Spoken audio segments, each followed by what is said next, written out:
Навистина е фрапантни се овие моменти. И не е само податокот да 33% што очекуваат поскапа струја. Тоа вчера и господин Бестимовски го укаже на комисијата, сум го забележал, кај што се потврдува.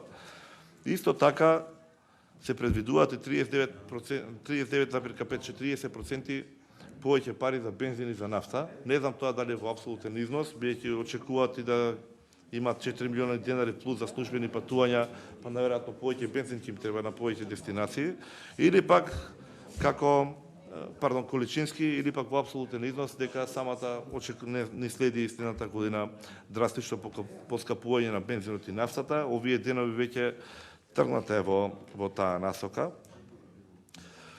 Во секој случај не се работите како што би посакувале сите ние да бидеме. И конечно имаме и други услуги за заедничко одржување. Таму се 6 институции, исправете ме ако грешам, во самата зграда кај што сега работите. Пред 5 години е направена нова зграда. Не знам свесно или несвесно, дури некој спомна вчера дека од власта дека се распаѓала. Жално е ако дозволиле 6 државни институции состојба за неодржување се распаѓа зградата, а при тоа преходниве години нема потрошено нешто пари. И можеби е тоа оправдано или неоправдано, бидејќи нема технички прием. Или има умеѓу време кога направиле, молам? Нема уште, што значи дека трошоци за одржување е негова директна одговорност. Ќе им направи човек зграда, не може технички прием да направат. Ама сега, видите, знаете ли, се разбира, не, се разбира колешке. Не, апсолутно го поддржувам и на место ви е реакцијата. Па ние имаме 50 вработени само од ова тело кои живеат и работат таму.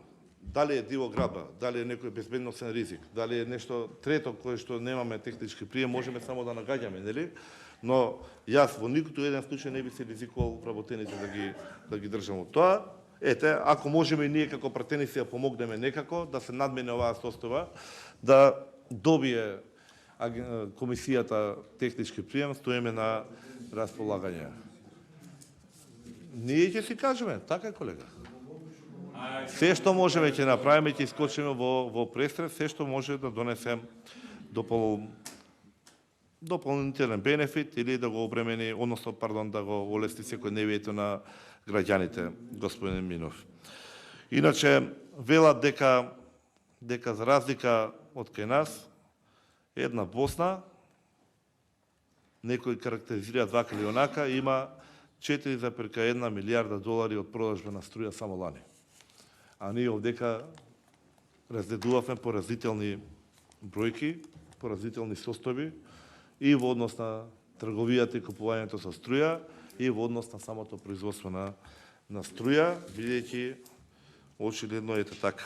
Или си пиеме скапо кафе преку ден, или си печатиме непотребни копии, или си идеме на службени патувања. Тука ни се нашите приоритети од ова што го видовме во финансовиот план. Се разбира, очекувам да имаме реплики, па можеме да отвориме уште неколку други теми во однос со самите контрареплики.